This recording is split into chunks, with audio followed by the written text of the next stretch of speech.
Halo everyone, kembali lagi di F-Movie bersama saya. Di video kali ini, kita akan membahas sebuah film yang berjudul In the Land of Saints and Sinners. Jadi persiapkan diri kalian, karena sebuah spoiler akan segera menemani Anda.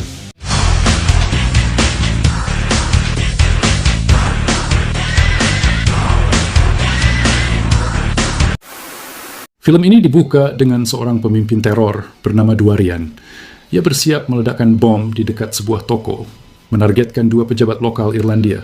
Namun, seorang guru perempuan dan beberapa murid kebetulan lewat dan ikut menjadi korban ledakan. Oh, fucking kids. Stop. Come on! Fucking move it! Setelah serangan itu, Dwarian dan kelompoknya segera mengganti mobil agar tidak meninggalkan jejak, lalu meninggalkan kota dan bersembunyi sampai keadaan tenang. Adegan berpindah ke seorang pria parubaya bernama Finbar. Ia sedang bersama seorang sheriff dan keduanya memiliki hobi yang sama, menembak. Sheriff itu tidak tahu bahwa Finbar sebenarnya adalah pembunuh bayaran. The wind, I can't hear. All right. With your hoe. Come on with you. Usai latihan menembak, Finbar pulang ke rumahnya di desa terpencil. Tetangganya Rita, wanita ramah yang memperlakukannya seperti keluarga, sering mengundangnya makan. Suatu malam, sepulang dari rumah Rita, Finbar menemukan sehelai daun di kaca depan mobilnya. Daun ini adalah sinyal bahwa ia mendapat misi pembunuhan. Di dalam mobil, ia menemukan foto target dan lokasi eksekusi. Tanpa buang waktu, Finbar menuju kota tempat targetnya, Bart McGuinness, berada di sebuah kafe.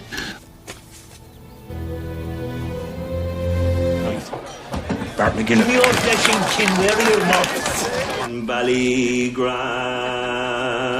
Bart adalah mantan anggota geng kejam yang kini bertobat dan menjadi penyanyi gospel. Finbar berhasil menculik Bart dan membawanya ke daerah terpencil. Ia memaksanya menggali lubang di area hutan pinus. Semua pohon muda di sana adalah kuburan target Finbar sebelumnya. Setelah selesai menggali, Finbar memberinya 2 menit untuk mengucapkan kata-kata terakhir.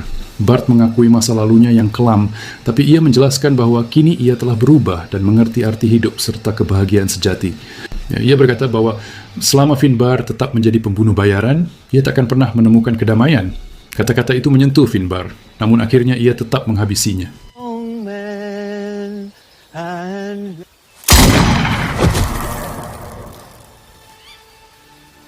Cerita kemudian mengenalkan Robert, perantara antara klien dan para pengkoid.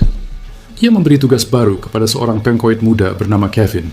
Tak lama, Finbar datang menagih bayaran. Istri Robert, Samantha, menyambutnya saat ia berpapasan dengan Kevin. Finbar masuk ke kantor Robert dan melapor bahwa tugasnya selesai. Robert membayar dan memuji kecepatan Finbar. Namun, Finbar tak bisa melupakan kata-kata Bart. Ia mengungkapkan keinginannya untuk pensiun dari pekerjaan ini. Robert terkejut, mencoba membujuknya agar bertahan, tapi Finbar tetap teguh. Ia ingin memulai hidup baru sebagai petani. Robert, yang lama mengenalnya, akhirnya menghormati keputusan itu. You miss me? Finbar kemudian pergi ke toko untuk membeli benih, memulai babak baru hidupnya. Akhirnya, Finbar pulang dan mulai bertani di lahan dekat rumahnya. Rita senang karena kini ia tahu niat Finbar yang sebenarnya. Goldenrod is a weed. Keesokan harinya, Finbar tak sengaja bertemu seorang gadis muda bernama Moya saat memancing. Mereka tinggal di desa yang sama. Saat mengobrol, Moya menjatuhkan kotak makan siangnya dan tampak panik. Finbar melihat memar di leher gadis itu. Prihatin, ia memutuskan mengunjungi ibunya, Sinet, yang bekerja di sebuah kafe.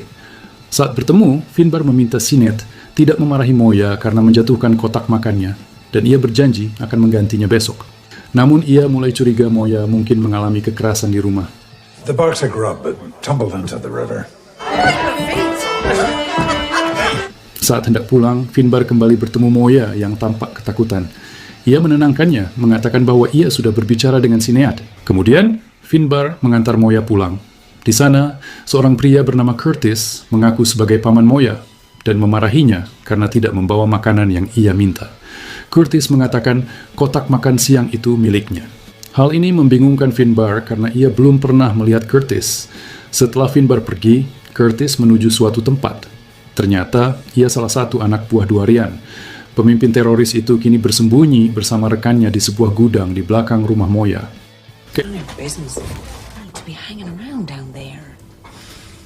Keesokan harinya, Finbar kembali ke rumah Moya untuk mengantar makanan pengganti. Ia memberikan makanan itu pada Sinead, lalu melihat Moya duduk sendirian sambil memegang peluru. Khawatir, ia meminta peluru itu dan melihat memar di tangannya. Finbar menyadari Curtis telah menganiaya Moya. Tak lama, Curtis datang meminta makanan sambil menghina Finbar, tidak tahu siapa dia. Sinead menjelaskan bahwa ia harus melayani Curtis karena pria itu saudara ipar mendiang suaminya. He's not my uncle. These bruises on you.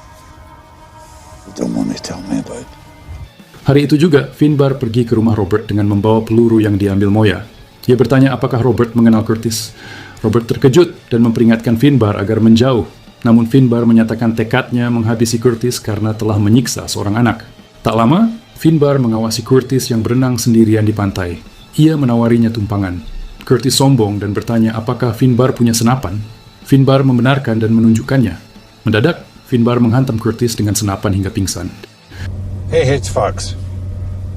Didn't model before I got this little baby. You want to hold her? Ia membawa Curtis ke tempat penguburannya yang biasa, tetapi Curtis melawan dan berusaha kabur. Finbar menembak kakinya. Saat ia hendak menghabisi Curtis, senapannya macet, memberi Curtis kesempatan menyerang. Tiba-tiba, seseorang mengeksekusi mati Curtis. Orang itu adalah Kevin, si pengkoit bayaran muda. Kevin bahkan menawarkan diri menggali kuburan untuk Curtis karena ia mengagumi Finbar. You public! Some ginger Jesse Owens, this Yahoo.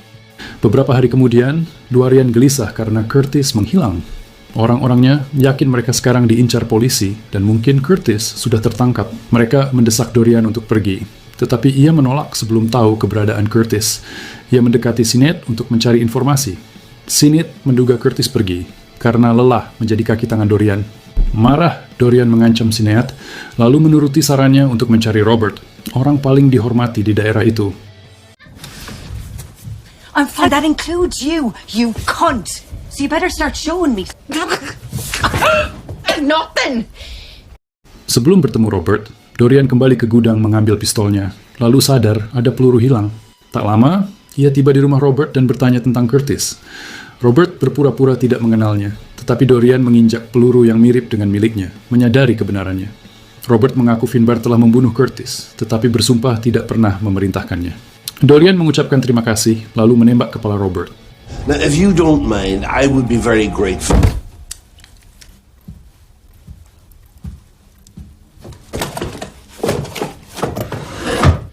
Samantha mendengar suara tembakan dan mencoba masuk, tetapi dicegah Dorian. Ia mengancam Samantha agar tidak melihat wajahnya. Kemudian, Dorian dan anak buahnya mengambil uang dari laci meja Robert lalu pergi.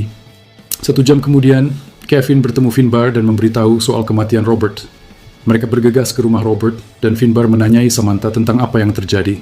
Samantha tidak melihat si pelaku, tetapi mendengar seorang wanita menyebut Curtis. Finbar sadar ia mungkin jadi target balas dendam atas kematian Curtis. Ia membakar dokumen di kantor Robert dan menyuruh Samantha mencari bantuan polisi setelah mereka pergi. I can't believe this. Call the police. Sementara itu, Dorian dan rekan-rekannya singgah di toko benih untuk mencari tahu lokasi rumah Finbar. Mereka mengaku sebagai kerabat Finbar dan mendapat informasi dari pemilik toko. Mereka masuk ke rumah Finbar dan melihat fotonya sebagai mantan kolonel Angkatan Darat Irlandia. Finbar dan Kevin dalam perjalanan pulang, ketika melihat lampu rumahnya menyala, menyadari ada penyusup. Mereka memutuskan mengawasi dari atas bukit untuk mengenali para penyusup. Say your home is an old pilot. I came home and learned my Margaret. Keesokan paginya, Dorian yang frustrasi karena Finbar tak ada, merusak mobilnya. Kevin hendak menembaknya, tapi Finbar menghentikan. Rita menegur Dorian, tapi ia menyerangnya hingga pingsan. You can give him a message. I'll tell him I'm... Talk about a crew. Setelah Dorian dan kelompoknya pergi, Finbar dan Kevin membawa Rita ke dalam demi keselamatan. Finbar memerintahkan Kevin menjaga Rita sementara ia mengejar mereka. Tak lama, Finbar mencari kelompok Dorian di tempat persembunyian mereka. Sayangnya, ia tidak menemukan mereka, tetapi kini ia tahu mereka adalah teroris. Don't recall. Have you told Jesse, will you? Sementara itu, Dorian dan anak buahnya menonton pertandingan sepak bola sambil mencari Finbar. Finbar tiba di sana dan melihat mereka lebih dulu. Saat Dorian pergi ke toilet, Finbar mengikutinya dan bersembunyi di balik dinding. Tiba-tiba, Finbar muncul dari belakang dan menodongkan senjatanya. It's Darius. I wonder if you heard They'll it. tear right through this guard. Merasa terpojok, Finbar berbohong dan mengatakan untuk menemuinya di kafe nanti malam jika ingin tahu.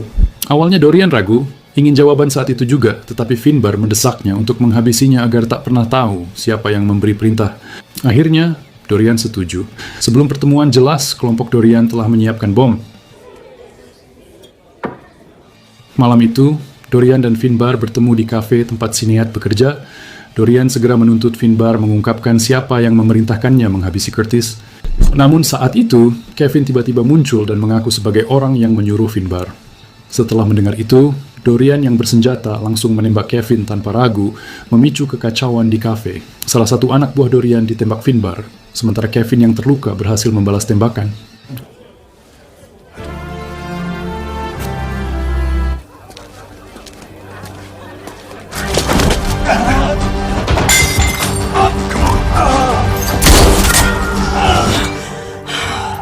Untuk kedua kalinya, Finbar menjatuhkan rekan Dorian dan melukainya. Tak lama, anak buah Dorian di luar mencoba melempar bom ke dalam, tetapi Finbar berhasil menghentikannya.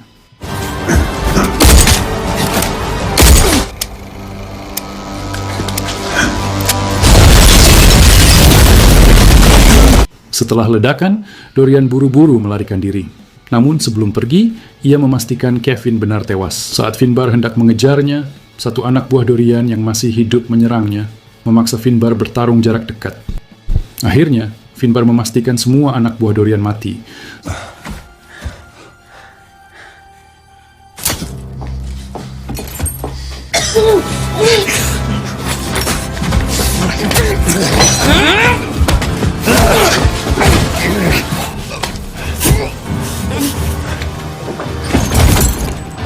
Setelah itu, ia mengejar Dorian yang menuju sebuah gereja. Finbar tiba di gereja dan menemukan Dorian, tetapi Dorian sudah kehilangan banyak darah dan tewas di tempat.